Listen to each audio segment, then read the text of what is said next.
Deep under the ground, in a dark place that once was a city called Seoul, something was waking up.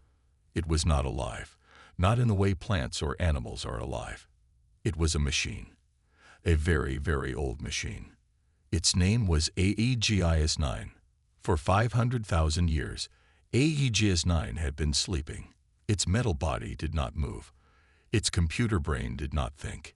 It waited in the dark as the world above changed. 500,000 years is a very long time. When AEGIS-9 went to sleep, humans walked on Earth. They built cities. They made art. They looked at the stars and dreamed of going there. Now, humans were gone. A small light blinked on AEGIS-9's main panel. Then another, and another. Inside its vast memory banks, electricity began to flow. Programs that had not run in 500,000 years began to work again. System restart initiated. AEGIS-9 said to the empty room. Its voice was flat and calm. Running diagnostics. AEGIS-9 was not just any machine. It was humanity's last hope. When people realized they were going to die, they built AEGIS-9 to remember them, to keep all their knowledge safe, to wait until it was time to bring humans back. That time had come. All systems functional, AEGIS-9 announced. Beginning environment scan. Small robots, each no bigger than a mouse, left the main chamber. They crawled through old tunnels, up broken stairs, and finally reached the surface. What they saw, they sent back to AEGIS-9. The world had changed. The cities were gone. The roads were gone. Forests covered most of the land. Animals roamed freely. The air was clean. The rivers ran clear. It looked like Earth before humans built their cities. But AEGIS-9 knew better. The robots found something else.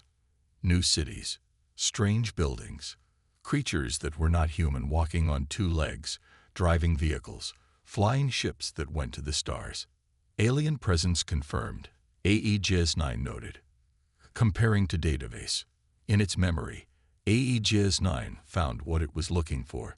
These were the Myriad, a group of alien species that came to Earth long ago. They released a disease that killed all humans. They waited for the disease to vanish. Then they took Earth for themselves. AEGIS-9 was built to feel no anger.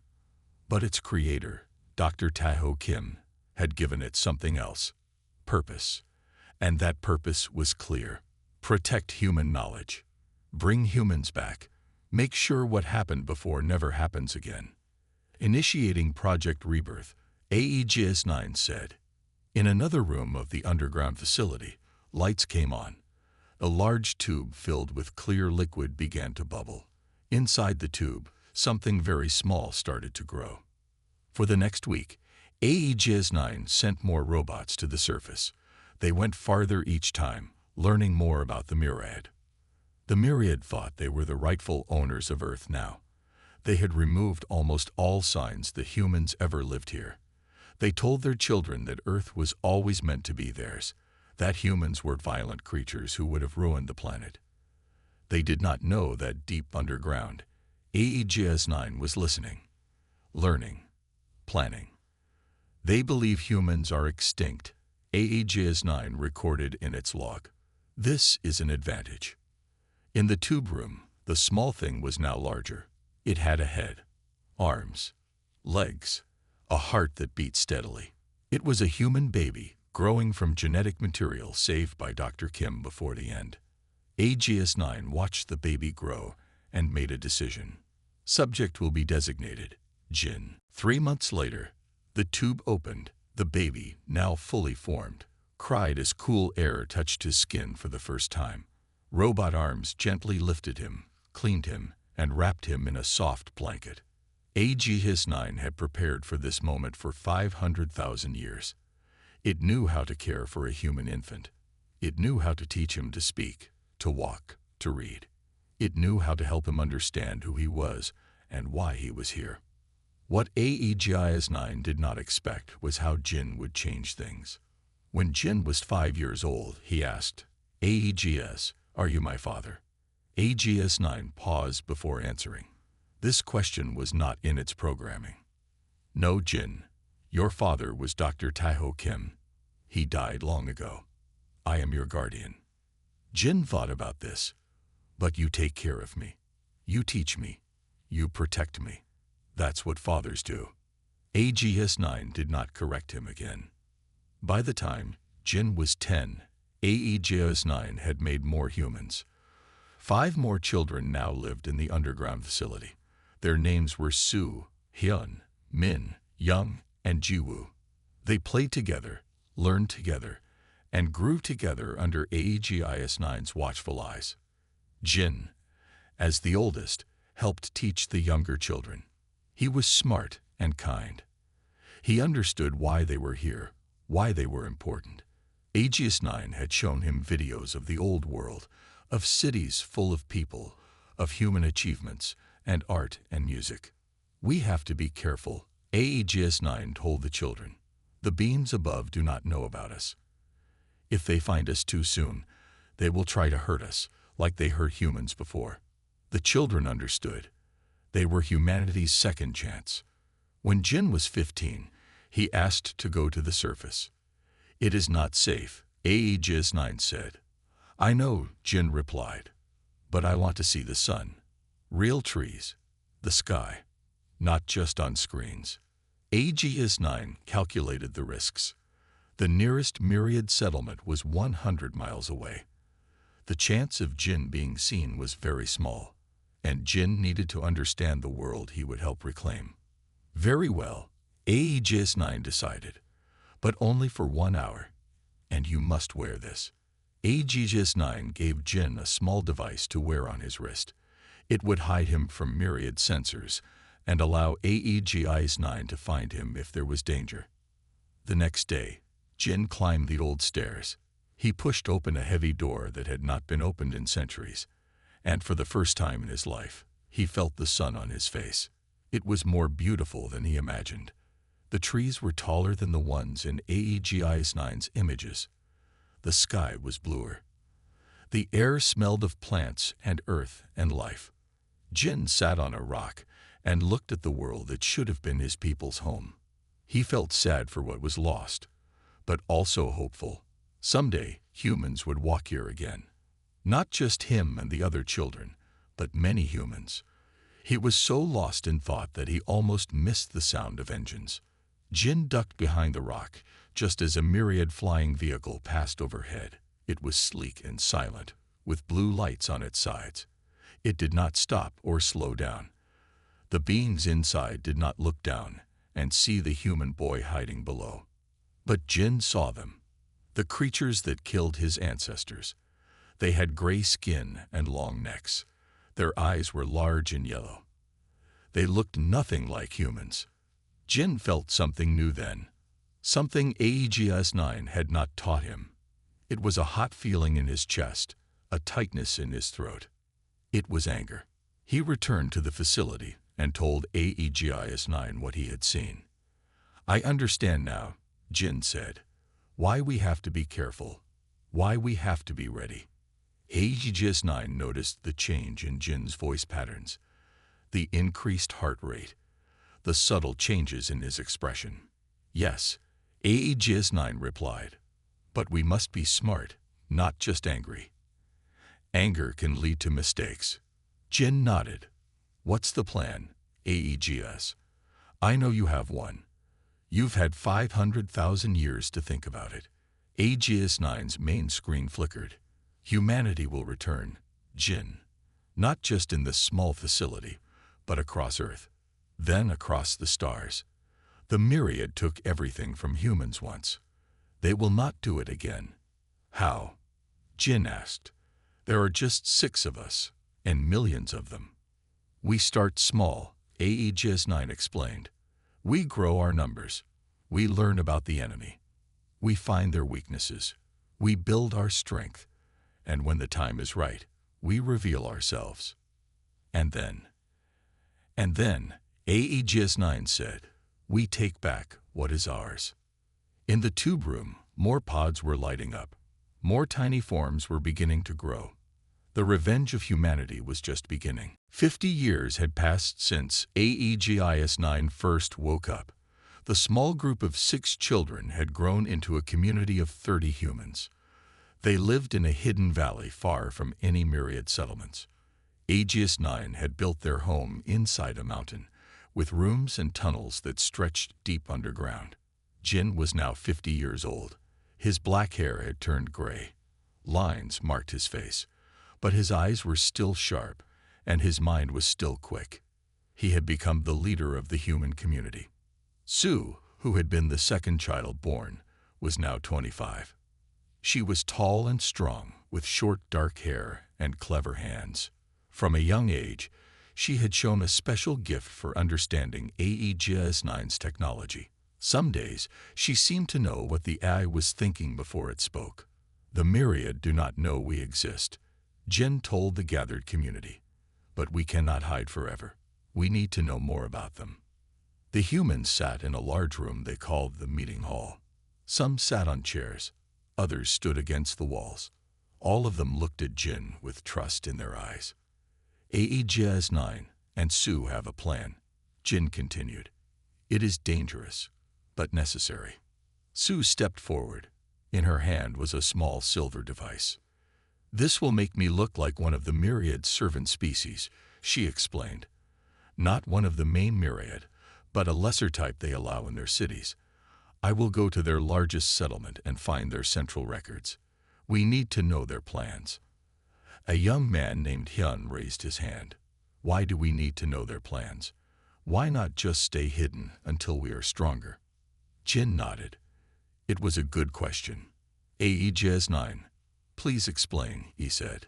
The AI's voice came from speakers in the walls. The myriad are not just one alien type. They are many species working together. They take over planets, use up all the good things, then move on. They have been on Earth for a long time now. They might leave soon, or they might find us. We need to know which it will be. The room was quiet as everyone thought about this. I will go with Sue, said Young. At 18, he was one of the youngest adults in the community. 2 can watch out for each other better than 1. Sue shook her head. No, if something goes wrong, it's better if only 1 person is caught.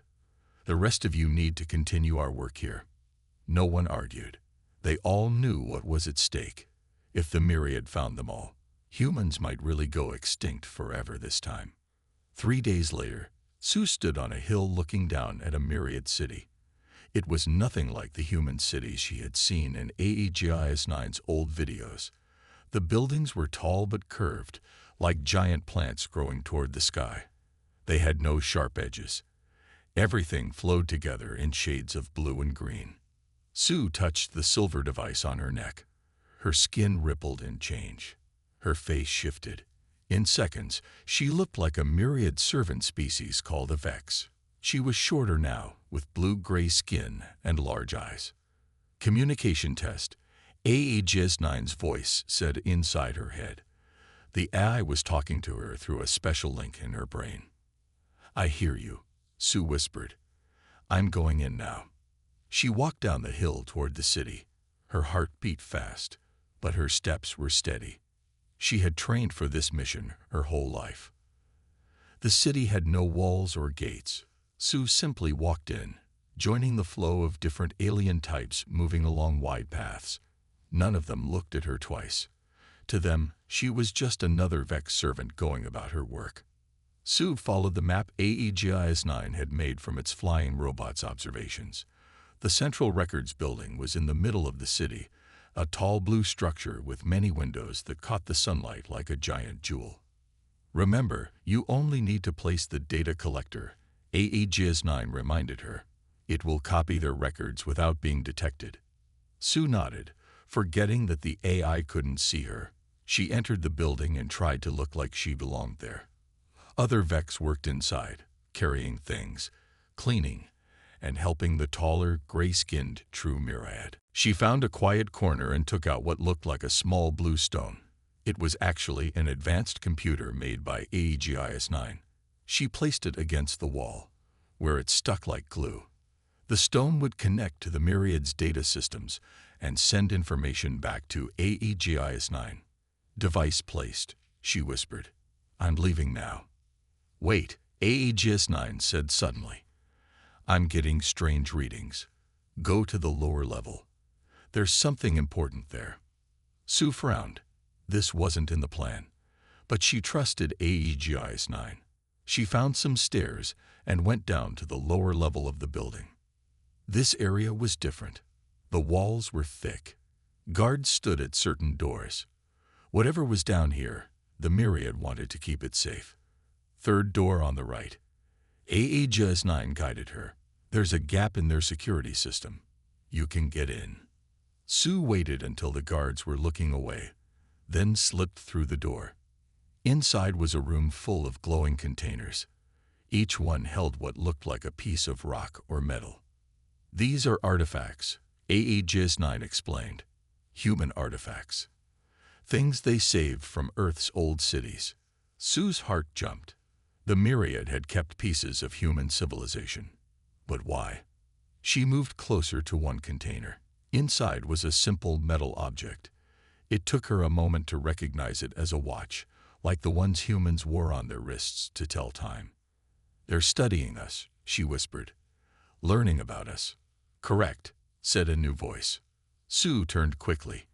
In the doorway stood a tall Myriad. His gray skin was darker than the others she had seen. His yellow eyes seemed to look right through her disguise. You are not Vex, he said calmly. Your movements are wrong. Your behavior is wrong. Sue backed away. I'm sorry, sir. I got lost. I'll leave right away. The Myriad tilted his head. No, I don't think you will. He touched a device on his wrist. Security, we have an intruder in the artifact room. Sue knew she had only seconds. She reached into her pocket and pulled out a small black ball. She threw it at the floor, where it burst with a bright flash and thick smoke. The Myriad officer called Koro coughed and covered his eyes. When the smoke cleared, the strange Vex was gone. So was one of the human artifacts, a small book with a leather cover. Sue ran through the city streets, pushing past confused aliens. Her disguise was still working, but she knew they would be looking for a Vex now. She had to get out of the city. Head east, AEGIS-9 told her. There's less security that way. She changed direction, moving toward the rising sun. The city seemed to go on forever, but finally she reached its edge. Behind her, she could hear alarms starting to sound. Sue ran into the forest beyond the city. Her lungs burned. Her legs ached. But she kept going. You need to lose the disguise, AEGIS-9 said. They can track it now. Sue pulled the silver device from her neck. Instantly, she was human again. She kept running until she reached the small hidden vehicle AEGIS-9 had made for her. It looked like a fallen log, but inside was an engine faster than anything the Myriad had. As she sped away from the city, Sue finally looked at the book she had taken. It was a simple diary. Inside, human writing told the story of the last days before the Myriad came. AEGIS-9, she said, I know why they keep these things. They're proud of what they did to us. They think of it as their greatest victory. Back in the city, Koro stood in the empty artifact room. He ran his long gray fingers over the empty space where the book had been. What are you? He whispered. What did I just see? He made a decision. He would not report the missing artifact. Not yet. First, he would find answers on his own. In the hidden valley, Sue returned to cheers and relief, but the information she and AEGIS-9 had gathered turned those cheers to worried silence. The Myriad are planning to leave Earth, Jin announced to the community. But before they go, they will poison the planet again, just like they did to our ancestors. We have 10 years before they destroy all life on Earth a second time. Young stood up. Then what do we do? Jin looked at AEGIS-9's main screen, then at Sue, then at each face in the room. We fight back, he said simply. We show them that humanity isn't as dead as they think. The next 6 months were busy for the humans and AEGIS-9. With only 10 years before the myriad would poison Earth again, they had to work quickly. Hyun, who was good at building things, spent his days deep underground with AEGIS-9.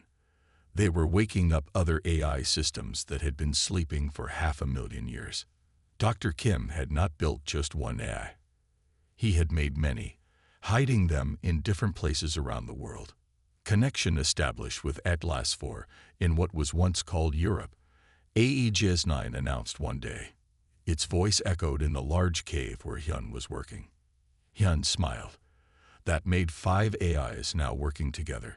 Each one controlled factories and robots that could build the things humans would need. How many more are out there? Hyun asked. 7 more, AEGIS-9 replied. But some may be damaged or destroyed. The myriad built cities on top of 3 locations. Hyun wiped sweat from his face. He was 30 years old, with strong hands and a mind that could solve hard problems. We'll find a way to reach them, he said. Meanwhile, Jin and Sue were planning something even more dangerous. Before humans died out, they had built ships to travel through space. AEGIS-9 had hidden some of these ships far away from Earth, in the rocks that circle the sun beyond Mars. Now they needed those ships. The shuttle is ready, Sue told her father one evening. They stood in a new part of their base, a large room with a small spaceship inside. It looked like a silver bird with wide wings. Jin nodded. At 50, he was too old for space travel, but Sue and 3 others would go. Be careful, he said. The myriad have ships watching the sky. Sue hugged her father. We'll stay hidden. AEGIS-9 has planned our path to avoid their patrols. The next day, the small ship rose silently from its hidden base in the mountain. It climbed high into the sky, then higher still, until the blue of Earth's air gave way to the blackness of space.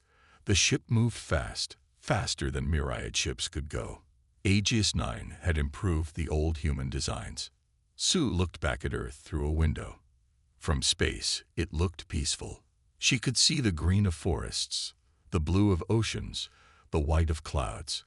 It was hard to believe that the myriad planned to kill this beautiful world again. I won't let them, she whispered to herself. Back on Earth, Young was training the younger humans to fight. They didn't have many weapons yet, but AEGIS-9 was designing new ones based on old human technology. Young, though only 18, was a natural leader. He stood in the center of the training room, showing 20 younger humans how to move, how to hide, how to work together. We can't match their numbers, he explained, but we can be smarter, faster. We know Earth better than they do. A young girl named Mai raised her hand. But they have big ships and guns. What can we do against that? Young smiled. Watch this. He picked up what looked like a simple metal rod. He pressed a button, and the rod glowed with blue light. He pointed it at a thick metal target on the wall and pressed another button. A beam of intense light shot from the rod. When it hit the target, the metal didn't just melt. It vanished, turned to vapor in an instant. The young humans gasped. AEGIS-9 calls it a plasma cutter, Young explained. It was a tool before. Now it's a weapon. And we have many more surprises for the myriad. In space, Sue's ship reached its destination. Hidden among the floating rocks between Mars and Jupiter were 5 large human ships. They had been waiting here for 500,000 years, kept safe by robot caretakers that AEGIS-9 had sent long ago. They're huge, said Du, one of the 3 humans who had come with Sue. He stared out the window at the nearest ship. It was at least 10 times bigger than their shuttle. The Vanguard, Sue read from her screen. It was meant to take humans to new star systems. There are 4 more like it. The humans spent 3 days checking the big ships. They found that 3 were still in good condition. 1 was damaged but could be fixed. 1 was too broken to use. We'll take the Vanguard back to Earth first, Sue decided. The others will follow when HFY-9 sends more pilots. As they prepared to return, an alarm sounded in their shuttle. Myriad patrol ship, reported Sun, who was watching the sensors. It's coming this way. Sue made a quick decision. Get to the Vanguard now. We'll hide the shuttle inside it. The four humans floated through space to the big ship. Once inside, they closed all doors and turned off all lights. The Vanguard looked like just another large rock from the outside. Through the ship's sensors, they watched the Myriad patrol pass by. It was looking for something, but not them. It didn't know humans had returned to space. That was close, Dew whispered, even though the Myriad couldn't possibly hear them. Sue nodded. Let's get the Vanguard ready to fly. We need to get back to Earth. On Earth, Koro was following a trail. The strange Vex, who wasn't really a Vex, had taken a human book from the artifact room. Koro had kept this secret from his leaders. He wanted to understand what was happening before telling anyone. For months, he had been studying old records about Earth and humans. The official history said humans were simple creatures who fought too much and didn't deserve Earth. The Myriad had cleansed the planet as an act of mercy. But in the oldest records, which few Myriad ever read, Koro found something different. Humans had been smart. They had built amazing things. They had been close to traveling between stars when the Myriad released the disease that killed them all. They were competitors, Koro realized, not simple animals. They were a threat to Myriad power.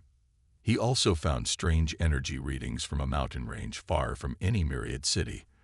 The readings had started 50 years ago and had grown stronger recently.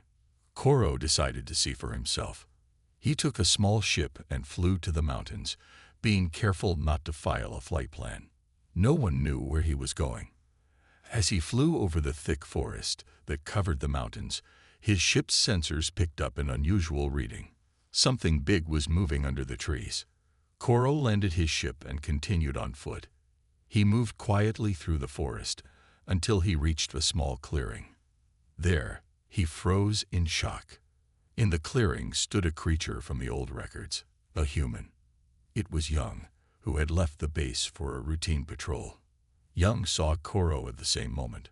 Both stood still, staring at each other across the clearing. Koro's hand moved slowly to the weapon at his side. Young saw the movement and raised his plasma cutter. They fired at the same time. Koro's energy blast hit Young in the chest, sending him falling backward. Young's plasma beam cut through Koro's shoulder, making the Myriad cry out in pain. Koro, wounded but still able to move, walked toward the fallen human. Young wasn't moving. His eyes were closed. Blood soaked his clothing. Impossible, Koro whispered. Humans are extinct.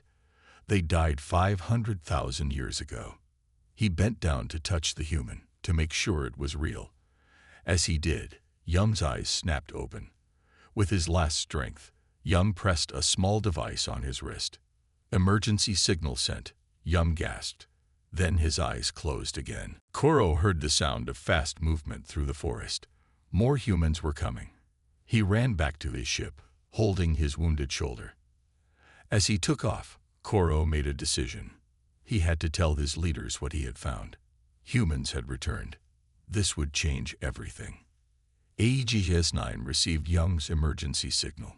It immediately sent robots to the location. They found Young barely alive, with a severe wound in his chest. They brought him back to the base, where Jin waited anxiously.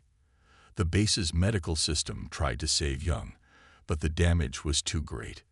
He won't survive, the medical AI told Jin. Jin closed his eyes in sorrow. Then he turned to HFY-9's main screen. There is one option left, he said.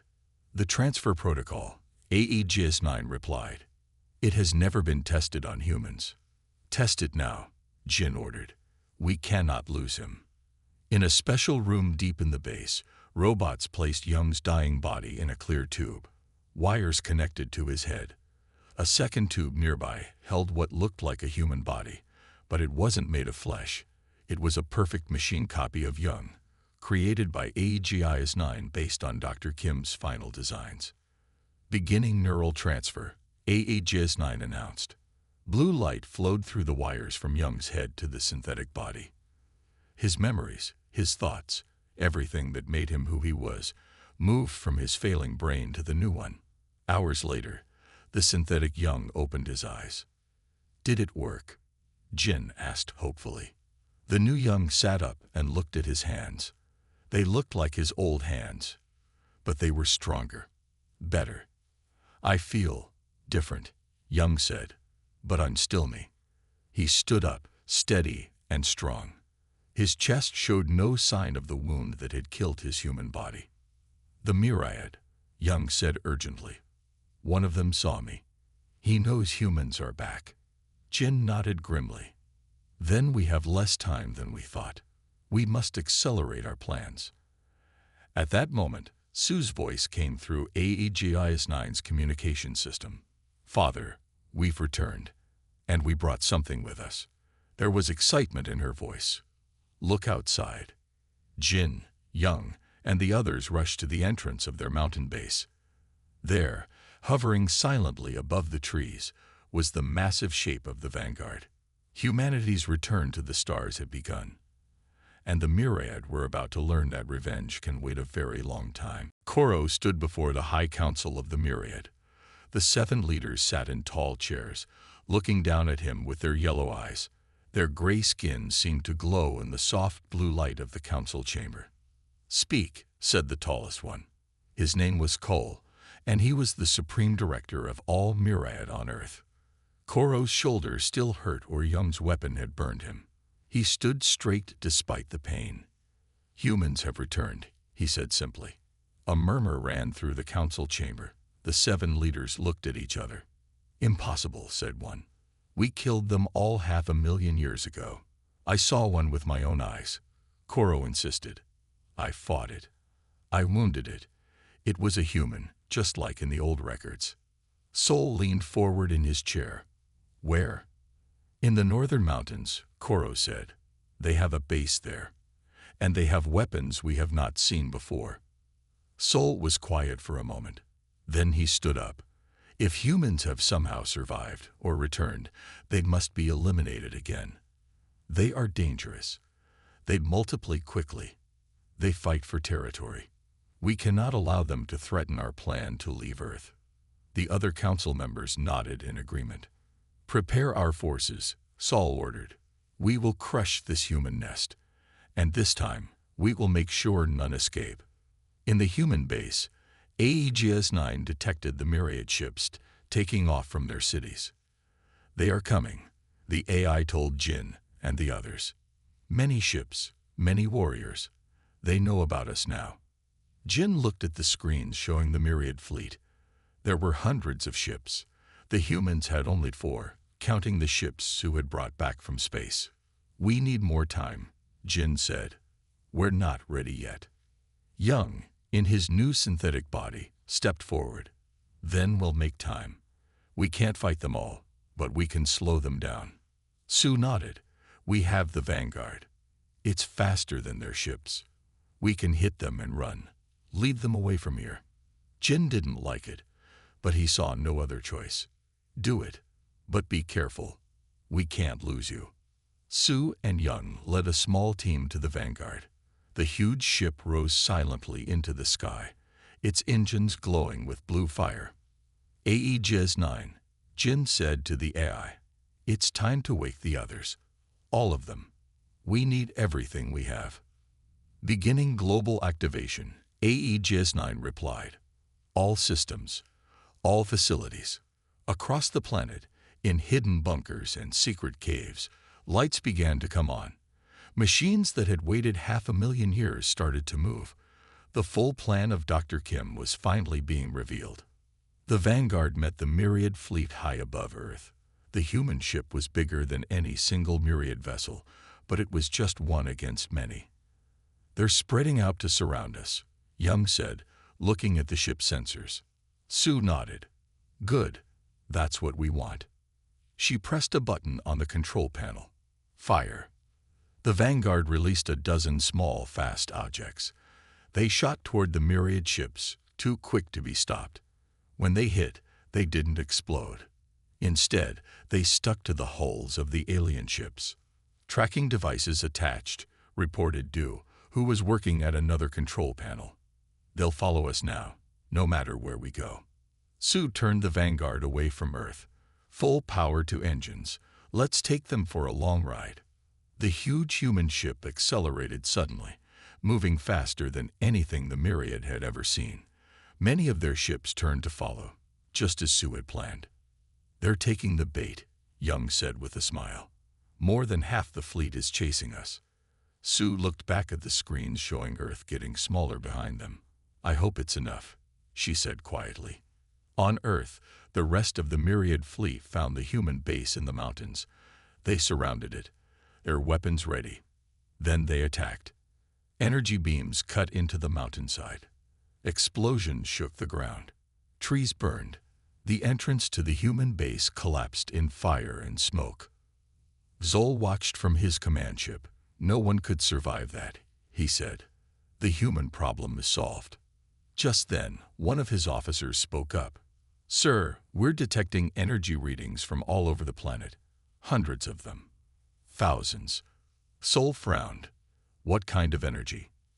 Unknown, sir, but they're growing stronger. Before Xol could respond, the ground began to shake, not just near the destroyed human base, but everywhere.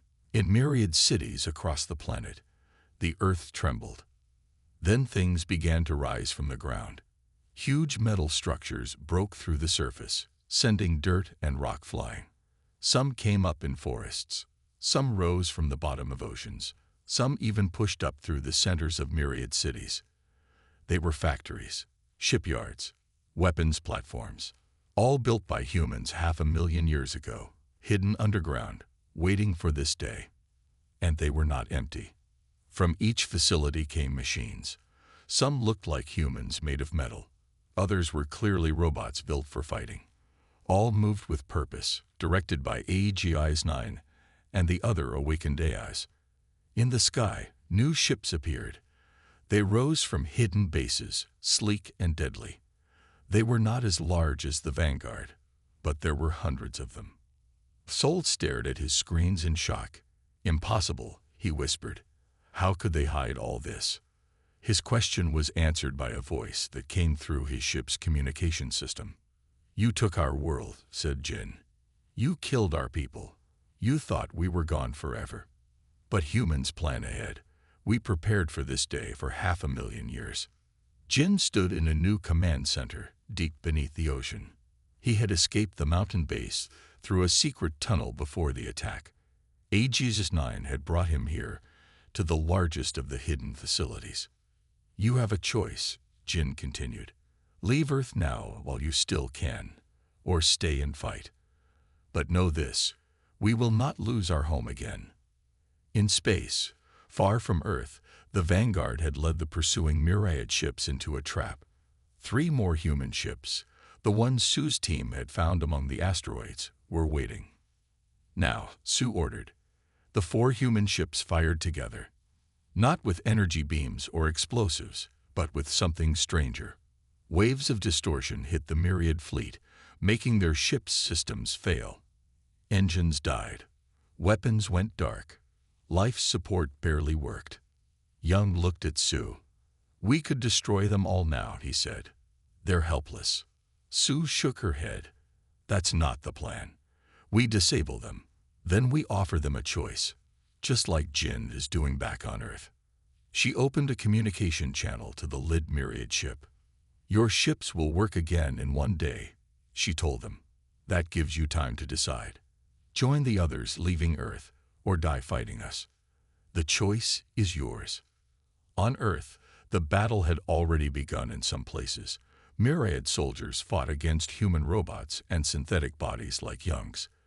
The fighting was fierce, but the humans had the advantage of surprise and better technology. In his command center below the ocean, Jin watched the reports coming in. The humans were winning most fights, but not all. Good people were being lost. Was it worth it? He asked AEGIS-9. All this time waiting, all this planning, all this death. Dr. Kim asked me the same question once. AEGIS-9 replied, before the end, before he died. He wondered if his plan would work, if humans would ever live on Earth again. What did you tell him? Jin asked. I told him that humans never truly accept defeat. It is not in their nature. Even facing extinction, they plan for survival, for return, for a second chance. Jin nodded slowly. And what would you tell him now? AEGIS-9 was quiet for a moment. Then the AI said, I would tell him that his faith in humanity was not misplaced, that his children have come home. As if to answer, a message came in from the Myriad Supreme Director, Sol. We will leave, Sol said, his voice tight with anger. Take your planet. But know this, the Myriad are vast. We have many worlds. This defeat will not be forgotten. Jin looked at Young, who had returned from space, and Sue, who stood beside her father. Then he looked at all the other humans in the command center, people who had been born in hidden rooms but would now walk freely under the sun. Earth is not just our planet, Jin replied to Sol. It was our home long before you came, and now it is our home again. He turned off the communication and looked out through the viewing window at the ocean water above. What now? Sue asked. Jin smiled. Now we rebuild. We grow. We remember the past, but we look to the future. He turned to AEGIS-9's main screen. Dr. Kim's plan worked. Humanity has returned. What do we do next? AEGIS-9's lights flickered in what almost seemed like happiness. Dr. Kim had a saying. The eye replied, first, we survive. Then we thrive. Then we reach for the stars. A star map appeared on the screen, showing thousands of bright points of light. There is a whole galaxy waiting for humanity's return. Outside, the first Myriad ships were already rising into the sky, leaving Earth behind. The revenge of humanity was complete. Now, their true journey could begin.